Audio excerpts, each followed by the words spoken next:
Pokeball, the thing that helps us catch our favorite adorable or destructive monsters. Each one of these little capsules has their own unique design and their own unique ability that helps us catch or train the Pokemon we have. Today I'm going to be going through my least favorite to most favorite Pokeball. I was thinking about including the GS Ball or the Snag Ball, but they didn't really fit in with the list for me, so they're going to sit out on this one. If this type of video is something you think you'd enjoy, go ahead and subscribe and leave a comment and let me know. I plan to do at least one of these every week. But yeah, let's get started into my list. This video is my opinion. Please don't be mad at me. Starting off with my least favorite, the Sports Ball. While it's not exactly a bad design, it's not the most unique, and you can pair that up with you can only use this in the bug catching competition. It can't really go up high on the list, and it's just going to be sitting here. Up next is another ball that can only be used in one spot, the Park Ball. The Park Ball is extremely close to the Sports Ball, except that you can use it in the Pal Park and Sinnoh games. So, you may be asking, why is this higher up than the Sports Ball?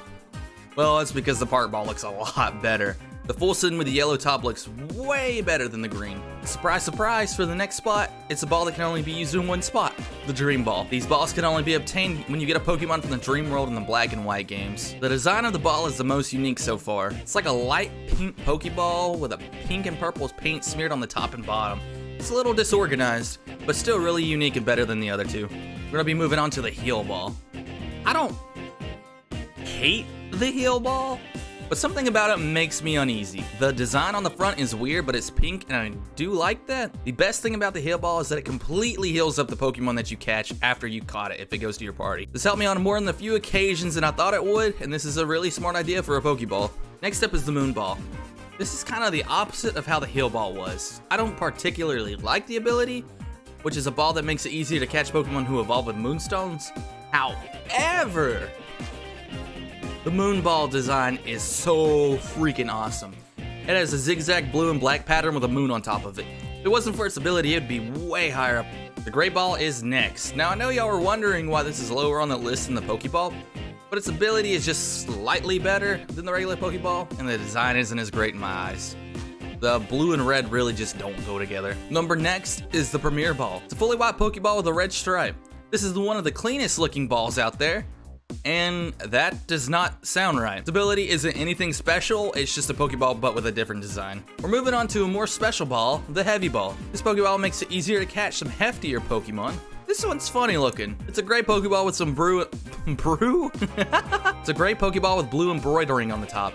How cute. This next one's gonna be kind of an upset, I think, but it's the Ultra Ball. It's the same thing with a Great Ball, except that it's much better at catching, but the biggest difference here is the design. I think that the yellow and black matches up way better than the red and the blue. I mean, look at it. Look at it. The Cherish Ball is one that I wanted to put up way higher, but I couldn't because it's only used for event Pokemon. But it is a super great design. It's got my favorite color scheme, which is red and black, which is the most basic one for gamers, but I'll take it. Not to mention that this Pokeball has thumb grips. Can you imagine thumb grips? After looking at this list, I'm kind of surprised that the Safari Ball made it this far down the list. The more that I look at it though, the more that I like it. Ability-wise, it would be with a bunch of the lower ones if the Safari Zone wasn't in many generations instead of just one. I do enjoy that the camo design is for a spot where you have to be in hiding instead of fighting. That's really awesome. The strongest Pokeball of all, the Master Ball. While I may be the strongest, it's not my favorite. Ability is OP, and being able to catch anything that it gets thrown at, the design just lags for me. I'm not a fan of purple, and it's got two of them. I do love the M on its head. I can't explain how much more that makes me like it. Like I said with the Great Ball, the blue and red really doesn't look that great together. The same goes for the Lure Ball. The Lure Ball helps you catch Pokemon easier when you're fishing. There are a lot of Pokemon you can catch while fishing, so it makes it useful. The water Pokemon are the most abundant type of Pokemon in the game, and I really like fishing, so that's why this got so far up. This is one of the most unique Pokeballs, the Fast Ball. It helps you catch Pokemon that are quick to flee. So like Raikou, Entei, Suicune, the Lake Guardian trio, them guys. It isn't too helpful in too many regions except Johto and Sinnoh, but it's so nice. Look at his little Thunderbolt. The Nest Ball is in a hard spot for me to put it.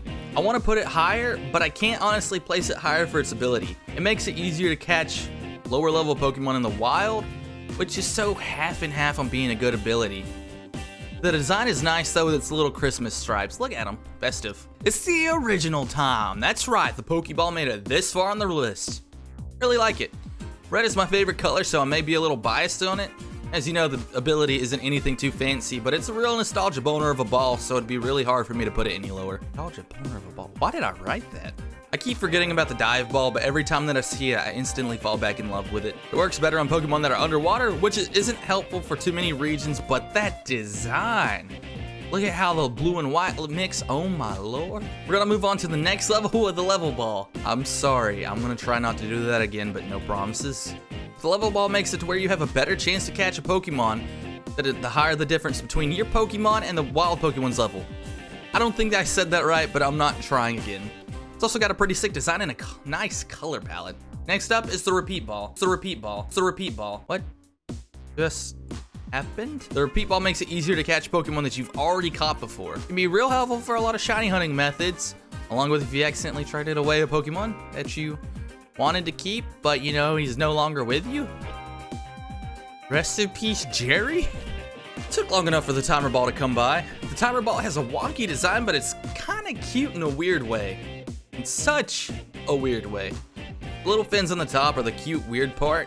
I love the color scheme, it's amazing. I also love its ability because it makes it to where you can catch Pokemon the longer battles have been. It's good because sometimes the Pokemon just don't want to be your friends and you just have to find some more ways to coerce them into it. You know? Stockholm Syndrome them.